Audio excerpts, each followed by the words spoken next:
Many thanks to PPA for sponsoring this week's video. When I review my earliest work, they all have the same rookie mistake that once you see it, it's super hard to see anything else. And this is not just a me thing.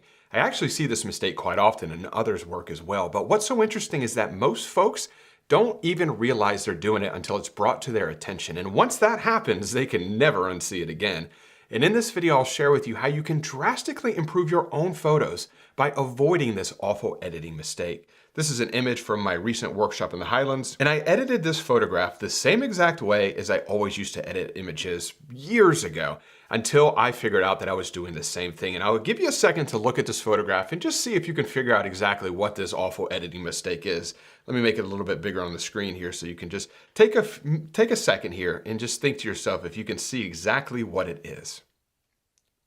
So I'll give you a hint, it has to do with the sky up here. And this is kind of a general way that I used to edit all my photographs. I would go through the basic panel and I would always do the same thing to the highlights. And I see a lot of people do this as well in the one-to-one sessions I do, where they crank these highlights down so much. And if you ask yourself, why are you cranking down the highlights so much? My answer was always the same way, is because it makes the sky look better. And that is usually the reason why most people do take those highlights and bring them down such a huge amount, because it brings out more detail in the sky. And the sky is usually important if it is part of your image. But what happens when you do that is, yeah, you are making your sky look a little bit more detailed and you're darkening it a little bit, but you're also removing a lot of the highlights from areas of your scene that you actually want. And this creates a really big problem. So I'm just gonna put this back to where it is. And the issue that it causes is it creates this overly defined sky. And if you have the sun in your image, this is really the big issue. You get these big halos around the sun. And if you look at it right here, you can see how defined the sun is here. You can see the sun right there. Then you have this one outer halo around it. Then you have another big outer halo around it. And it just looks super unnatural. The sun, if you were to stare at it, which I highly do not recommend you do, but if you were to stare at it, the sun glows and it radiates this beautiful kind of ethereal, glowing, misty look to it. But when you edit your image like this, let me open up my masks here and you can see I have a sky mask here and you can see I brought down the exposure a lot. I brought the highlights all the way down. I added a bunch of contrast to the image. I boosted the clarity and dehaze to really make this dramatic sky and to darken it and show lots of detail.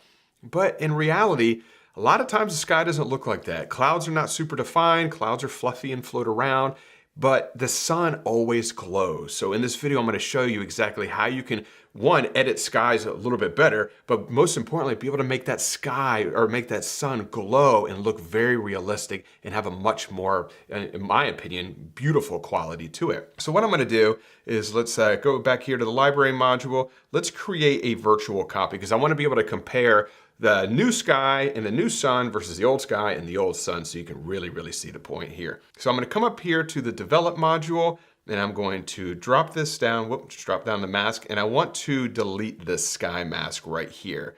Come up here, delete mask 1, and here we go. So now you can see that the sky mask has been completely removed. I'm gonna come back here to the basics section here because I don't wanna crank the highlights down all the way here to try and make my sky look better, because that's removing a lot of the highlights in the foreground and the midground, and I don't wanna do that. So I'm just gonna bring it to, let's just say -50. And I think that looks good right there. Now what I'm going to do is I'm going to open up a new mask. I'm not going to use the select sky or the sky AI feature. I use it sometimes, but I really find that the gradient filter does a better job, because the luminance or the brightness value of the sky at the horizon and the brightness value of the sky above the horizon is usually different. And when you use sky AI, sometimes it just creates the same luminance value across the entire sky.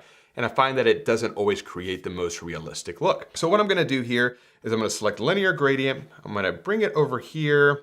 If you ever have a hard time keeping this level, you can just hold down the shift key and that'll kind of lock it in place. I'm gonna bring it down to a point right here, I think looks pretty good. And here I'm gonna just bring the exposure down a little bit, maybe about there. Now we can bring down the highlights a fair amount because it's only relegated just to the sky itself.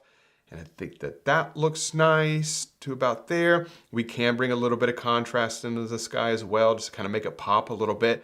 But as you can see right here, we're still getting that kind of overly defined sun. We're getting those really harsh halos around it, and that's exactly what we do not want to happen. I am going to put a little bit of clarity in the sky here as well. As you can see, when you rock this back and forth, that clarity makes a huge difference in the sky, but you really want to be careful because the last thing you want is to make your sky look overly defined or almost a crunchy feeling. Because remember, clouds are obviously very soft and fluffy, and you really want to kind of preserve that. But clarity is good to kind of bring a little bit of structure to it.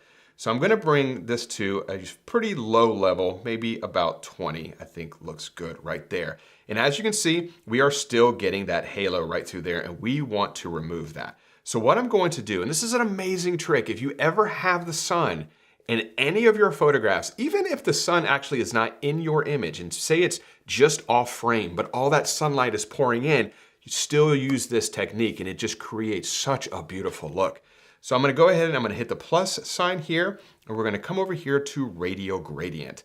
I'm going to draw a big radius around the sun here to maybe about like this, drag it over here, maybe bring it up just a touch to something about right there. I will probably change the size of this here in a few moments. But the most important thing here, not the most important, but one of the most important things is to make sure your feather is at 100. You don't want to be at 0. You can see that super defined edge right there. That's exactly what we do not want. We want this to be a very, very soft transition. So I'm thinking something like this, maybe even make it a little bit bigger across the scene.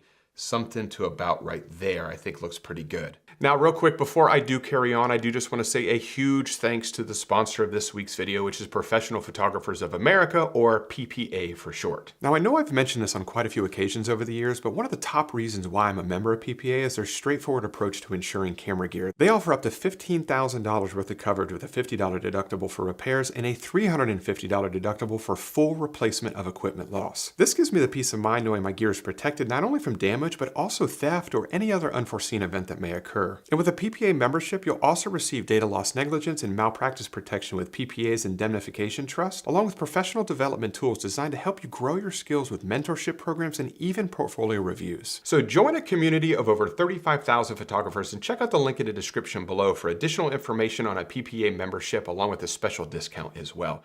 So once you have your radial filter in place and you have your feather at 100, what you want to do, or what I like to do, is like to bring the exposure up now. And it sounds completely counterintuitive because we just brought the exposure down across the whole sky, but we want to make that sun really glow and really stand out. We're going to bring that up a fair amount. I'm actually going to bring the contrast down a little bit because as I rock this back and forth, you can see that negative contrast actually softens that area around the sun quite a bit. And I'm going to bring maybe up the highlights just a little bit as well. And I'm going to come down here to the effects section. And this is one of the most important aspects of this technique. As I rock this back and forth, you can see what that's doing to the area around the sun. So I'm going to bring the clarity down a fair amount. Same thing with the dehaze. As I bring this back and forth, you can see what that is doing. It is really accentuating that glow. So I'm going to bring this down a fair amount. I'm going to overdo it a little bit just so it's easier to see at home, but you can already start to see that that sun is no longer so defined and that sun really is having that glowing quality. In my opinion, it is absolutely beautiful. We can even bring down the texture a little bit as well to really soften that entire area up. And as we toggle this on and off, you can see what a huge difference those 3 sliders have made. So just in summary, negative dehaze, negative clarity, negative texture, that's really the secret ingredient as to how you really want to make this sun glow. And then we'll close this down here.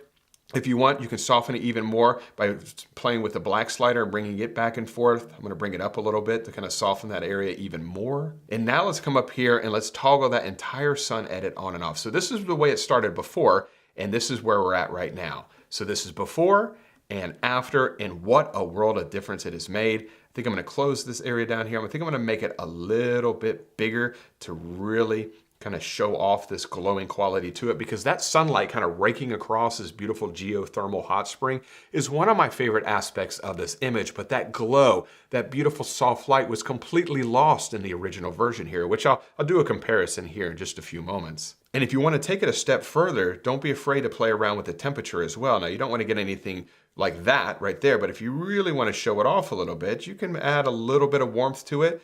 Maybe we can toggle that on and off and see if that makes a difference that you can easily see at home. I can see it, hopefully you can as well. It's very, very subtle. And maybe I'll even bring that exposure up just a little bit more. Maybe bring down the white point just a touch. But as you can see, let me zoom in here.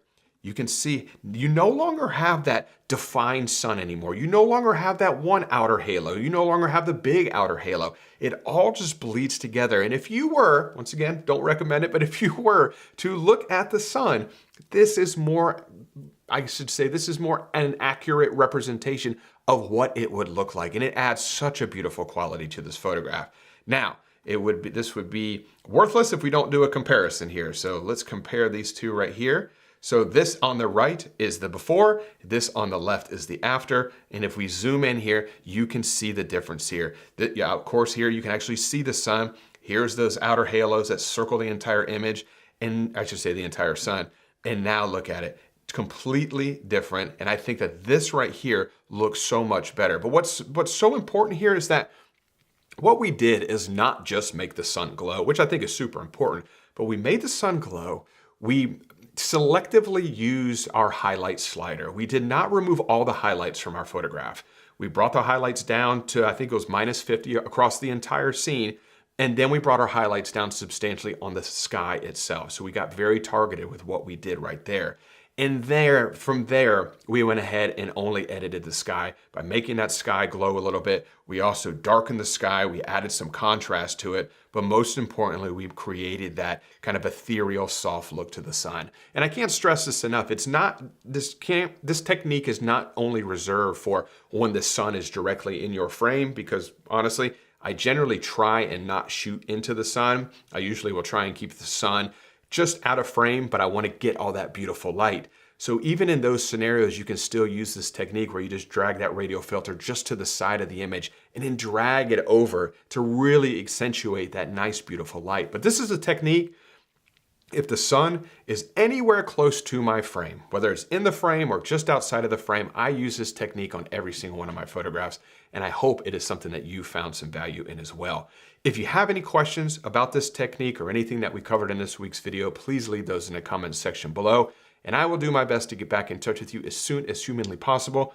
And be sure to check out the link in the description below for some information on a PPA membership today. And if you did enjoy this week's video, if you could, give it a thumbs up. Subscribe to the channel if you're not subscribed already. And as always, I really do appreciate you carving out a little bit of time to spend it with me here today.